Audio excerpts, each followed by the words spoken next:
welcome back to another episode of our Kings related podcast, wherever you may be, and this post game recap of the Sacramento Kings 124 loss on this Wednesday night against the Denver Nuggets in the Post Malone era. As yesterday, the Nuggets fired head coach Michael Malone and their GM Calvin Booth, and the Kings coming into this game riding a 3-game win streak, and the game was, you could say the game was close for most of the night. The Nuggets' biggest lead was, I believe it was 16 or 17 in this game, but just not enough. I thought it was really that first half. It was a lackadaisical first half from the Kings in that first half. Like if you just look at DeMar DeRozan, he started this game off slow. Kind of got it going in that third and a little bit in that fourth, but it was just not enough.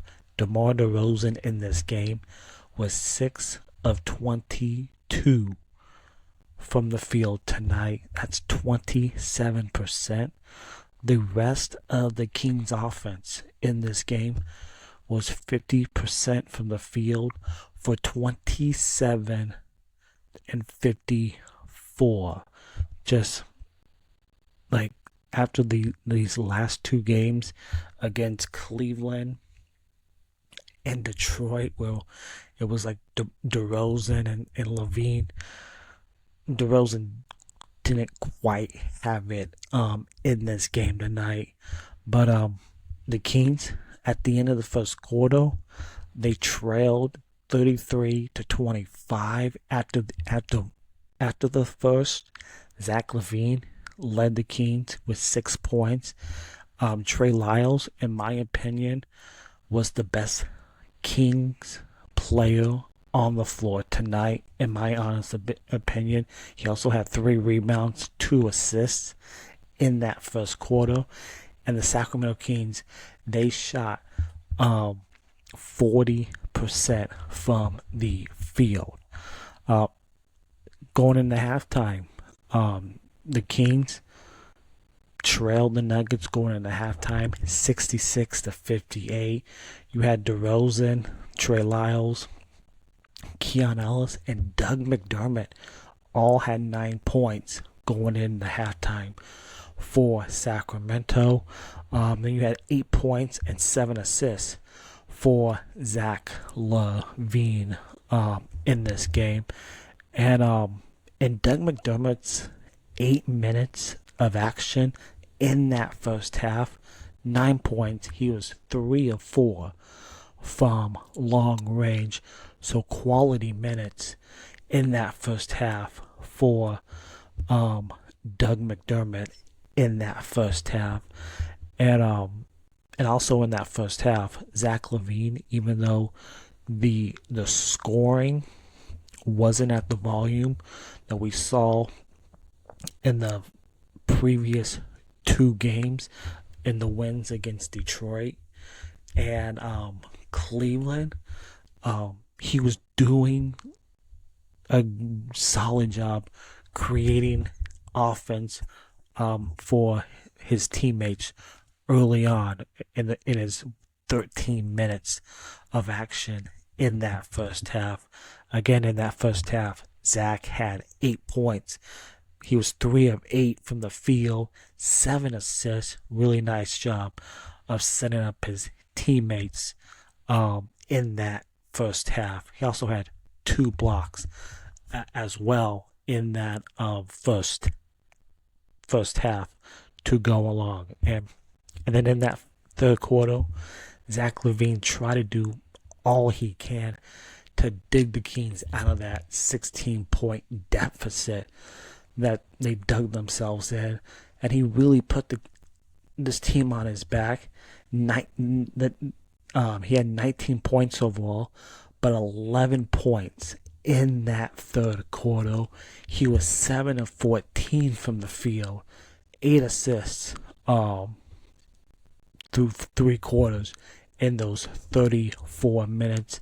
And Zach was doing all he can to really bring this team back, but it just wasn't enough for the Kings to pull out a win and try to secure and lock down that 9th seed in the play-in. So, as I said earlier, in my opinion, the best player on the Kings tonight was Trey Lyles, as he picked up his third start for the injured Keegan Murray, out again with that low back soreness that he missed the Detroit game, and he also missed the Cleveland game. So, and he played some huge minutes in this game, and he kind of stuffed the stat sheet for Sacramento. 17 points, 9 rebounds for Trey Lyles, and also 4 assists. So he also had the job of defending Nikola Jokic for most of this night, and that's not a tall task of guarding that monster of a man in Nikola Jokic. So, but he held his own, held his ground. Thought he did a solid job. Again, best player on the floor for Sacramento in this game. Zach LaVine, as mentioned, he came into this game on a heater, following up that Cleveland game and the game in Detroit just the other night, scoring 37 points against Cleveland, and then he had 43 points against the Pistons. And the Denver Nuggets, who not a great defensive team this year, I believe the 22nd defense this year, and the Nuggets, they swarmed LaVine in this game all for most of the night, holding him to just 8 points in that first half. But Zach LaVine, he cranked it up in that second half. He finished with 27 points and 11 assists in this game. And this is something you don't say often about Domantas Sabonis: a quiet night. And indeed, it was a quiet night for Sabonis in this game. And usually, when you have Sabonis going up against Jokic, he usually has a solid night against Jokic, but Sabonis never really got going in this basketball game. And in a physical game, Sabonis posted just 13 points, 12 rebounds. He also only had 2 assists in this game. And Sacramento, they needed more from their star big man in this game if they wanted to win this game. So just not a great night from Sabonis in this game.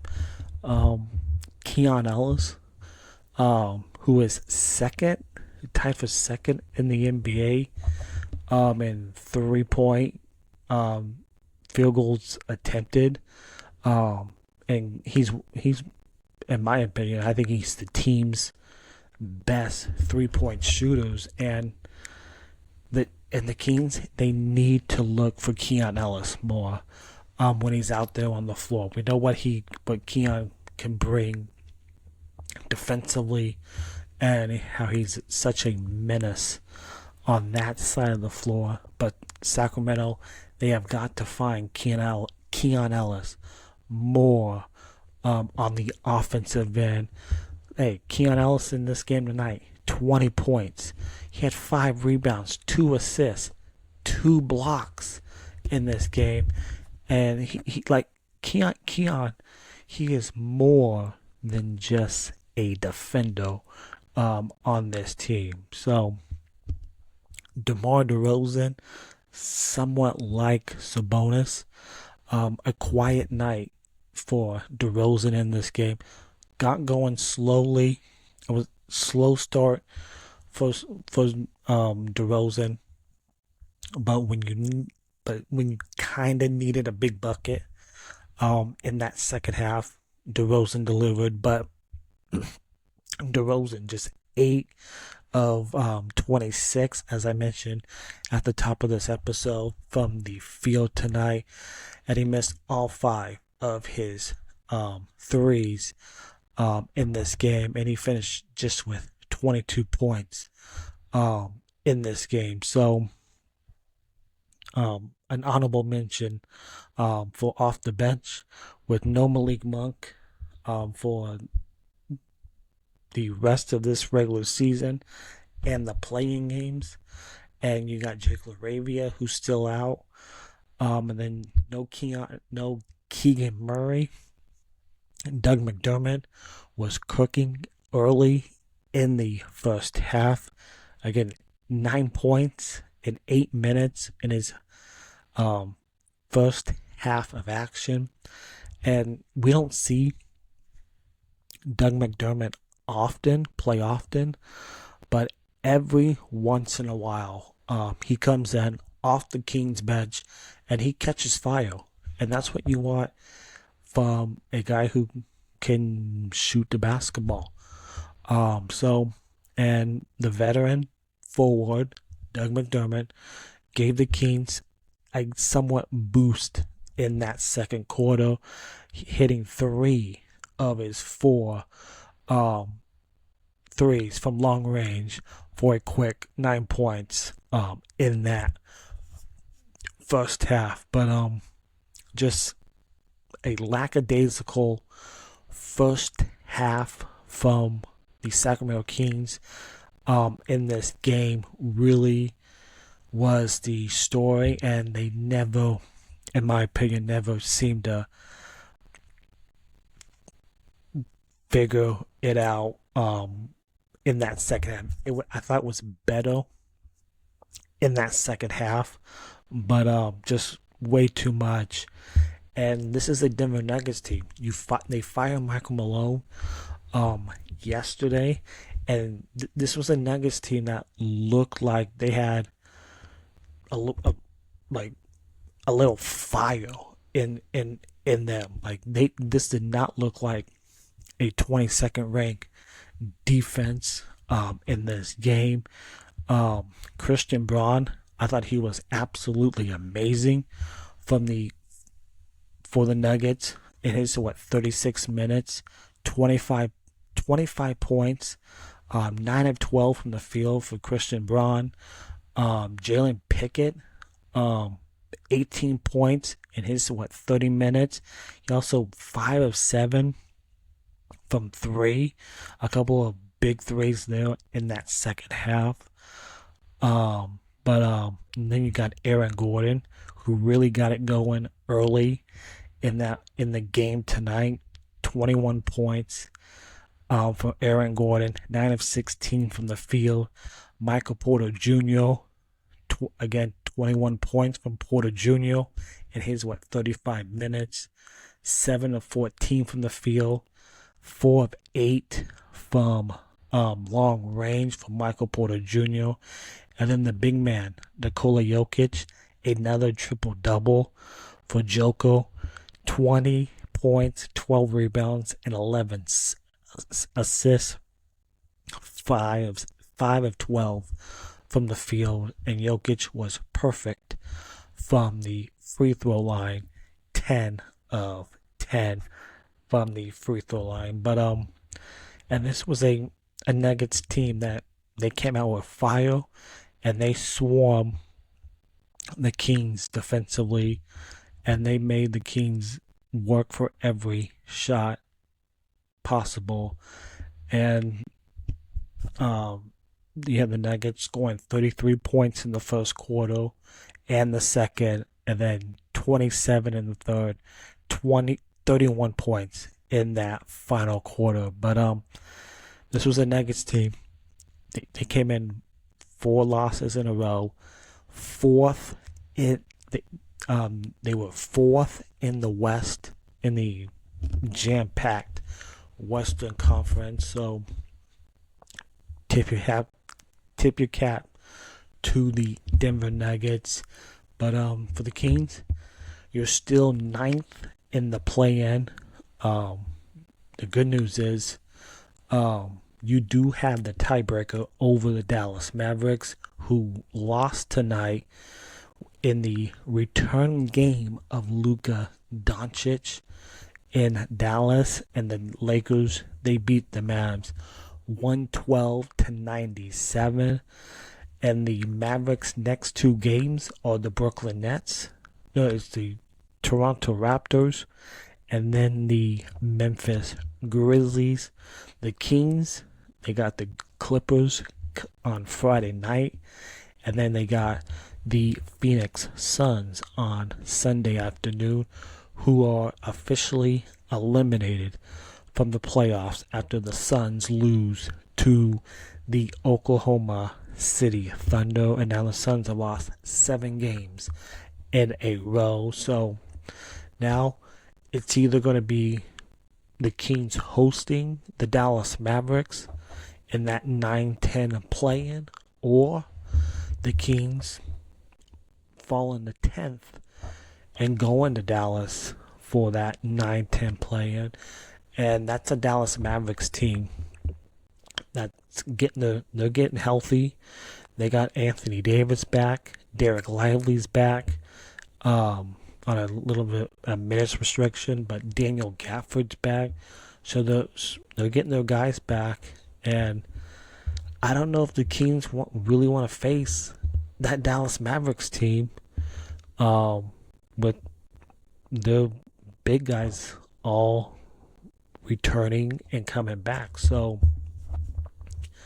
you want to make sure if you do play the Dallas Mavericks, you want to face them here in Sacramento as the 9th seed. So other scores around the NBA, you had the Golden State Warriors losing at home to the Spurs on a Harrison Barnes game winner.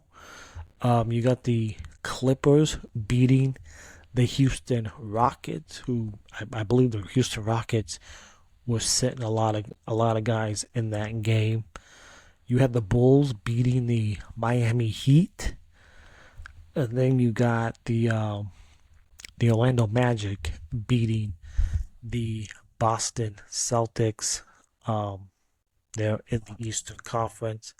But just looking at the Western Conference standings after these games, with that loss, the Golden State loss to San Antonio, the Warriors are now in that play-in in 7th place. And then you got Minnesota in 8th. And then you got Sacramento and Dallas will be 9-10. That's your 9-10 matchup right there. Dallas and Sacramento. Those teams will be playing each other next week in that 9-10 matchup. Seeds, if you look at seeds 8th, 7th, 6th, 5, 4, and even the 3 seed, everything is still up in the air because that's how close and bunched up this Western Conference is. Like, you got the Memphis Grizzlies in 6th, and just a half game ahead of Golden State. And then you got the Clippers in 5th, and then you got the Nuggets in 4th. Like, if the Kings would have won tonight, the Nuggets would have dropped into the play-in. That's how bunched up this Western Conference is. And I think, like, these matchups will not be determined until the final games this Sunday in the NBA. So, but in this matchup, the Kings, their 3-game winning streak comes to an end with the to the Denver Nuggets, as the Nuggets end their 4-game skid by beating Sacramento 124 to 116. Sacramento's now 39 and 41 on the season with 2 games remaining, and they will play the Clippers Friday night here in Sacramento. And we'll be back for another post-game recap following that Kings Clippers game on Friday night. But thanks for tuning in to this post-game recap. If you're watching on YouTube, please hit that subscribe button, hit that thumbs up, leave a comment down below in the YouTube comments. That'd be much appreciated. If you're listening on your preferred audio platform, Apple, Spotify, please hit that follow button, rate 5 stars, leave a nice little review, be much appreciated, and we'll see you Friday night following Kings and Clippers. And always, go Kings.